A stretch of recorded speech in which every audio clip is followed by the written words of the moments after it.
I'm standing here in front of Secord Dam, as you can probably see in the background behind me. I'm underneath the bridge, so trying to stay out of some of the water, keep some of that water off the lens.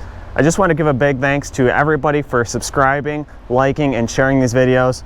It helps move the channel along and keep the story out there. And also I want to give a big thanks to my new Patreon, Rick, as well as Mark and Leanne. If you want to support my channel, my Patreon and PayPal accounts are in the description down below. And also I want to thank people for sending me letters through the mail. I will pop my P.O. Box address up on the screen if you want to send me anything. By now you know I started a new YouTube channel as well. If you want to go ahead and support me over there, I'll pop the link in the description down below for that channel as well. At this time, I should also have the live cam up on Edenville Dam. So that's going to be streaming 24/7. Hopefully things go good and I get a nice steady stream out of it. In that case, I would like to upgrade that camera to a pan tilt zoom camera. When they start doing work on there, it would be nice to be able to zoom in. The camera I'm looking at is pretty pricey for that to set up though. So if you want to support those efforts, again, my PayPal and Patreon accounts are linked in the description down below. Don't feel that you have to, but if you feel like that's something that you want to support and would like to see more of, go ahead and do that. I also would like to set up live cams on all the dams: Secord, Smallwood, Tobacco River, Edenville, and Sanford Dam. So it's going to be a long process and it's pretty time consuming to do. Costs a lot of money, but it would be pretty neat to see these dams rebuilt, and also to provide a service that you guys can go to 24/7 to be able to see the progress whenever you'd like. I'm going to go ahead now and turn the camera around. We can take a little bit closer look of what's happening here on Secord Dam. So now Boise Hydro no longer owns this dam. It is in possession of the Four Lakes Task Force. They own the dam as well as the bottomlands. A lot of work going on here. One of the most important things is repairing that concrete down there at the bottom. You can see they're pumping out water right there, trying to keep that out of there so that they can go ahead and repair that. Also, they are working on shoring up this dam. There's a lot of erosion happening, so that's going to be all fixed. There was some concrete that busted off over here on this side of the dam as well. I'm going to go ahead and get my big Nikon camera down here and we can maybe zoom in a little bit further. Maybe I'll take a walk over there and see if those guys will let me film stuff a little bit closer as well. You can definitely see how much snow is coming down right now. It's not ideal conditions to fly the drone, but I may be able to get it up and get quick footage of that. See the ice that's building up right here on the dam as well. Spillway is lowered right now, so Secord Dam is actually starting to fill up a little bit because only the right spillway is up right now.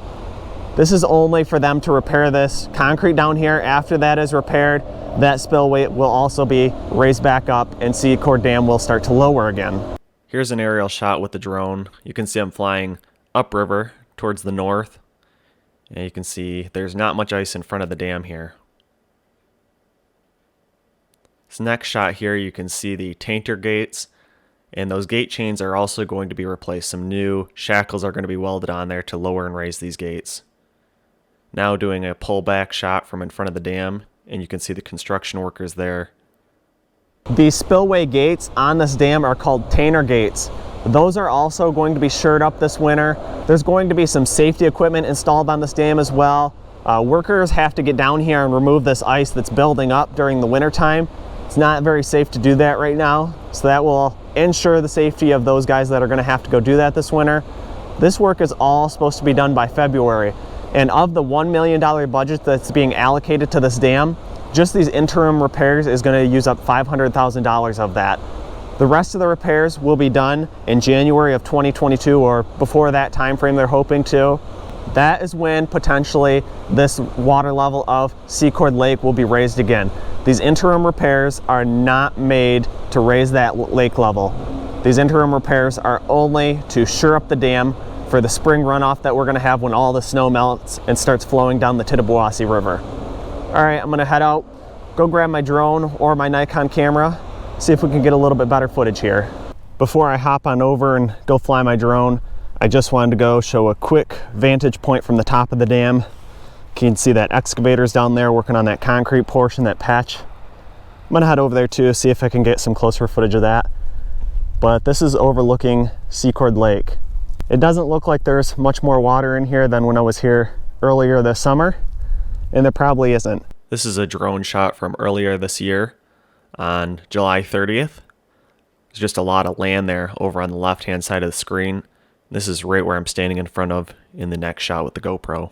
They've been maintaining this water level pretty much the same from then on. Looks like there's been a little bit of snowmobile riding around here. Again, Four Lakes Task Force does urge people to stay off the lake beds. I know it's tempting to be able to get out here, all this open land now, and be able to run your snowmobile across, but look at all these tree stumps that are in the way. If you get going across here and run into those, it could be pretty fatal. So again, if you're going to be out here, just be safe. There's been some kids that made some hockey rinks out here on the ice and stuff, and that's great seeing kids out here having fun, making the most of it. Lakes are gone, but they're still able to use some of this for some good. I just urge people to be safe if you're going to be on the lake beds. Another shot with the drone here. We can see that the left, or in this case the right side gate, is lowered and the left side has been raised. This is so that these construction crews over here on the left hand side working in front of this left gate are able to work. Right now we can see that they're putting a form in place to be able to pour that concrete behind that wood and let that cure. I did get some close-up shots on this in a little while as well. Now just zooming in a little bit closer on the dam, we can see a lot of that ice building up. Drone's really getting wet in this shot. All right, you can see the work that's going on here right now. Just putting the forms in place that they're going to be pouring this concrete next week. All the rebar, you can see, is put in here now too. Some blocks up here keeping the water from flowing in this direction. You can see the ice buildup up there. They're also going to be doing the welding up there on the tainter gates next week and doing the repair work over on the other side of the spillway. So definitely work is progressing really fast here. Really exciting. And I'm going to get out of these guys here so they can get back to work now. This is also some concrete repair on the right side of the dam. It's outlined in orange here. This will be repaired in the coming weeks as well. This shot from the drone just gives us an overhead view of the dam from a bird's eye view. And again, you can see the construction workers down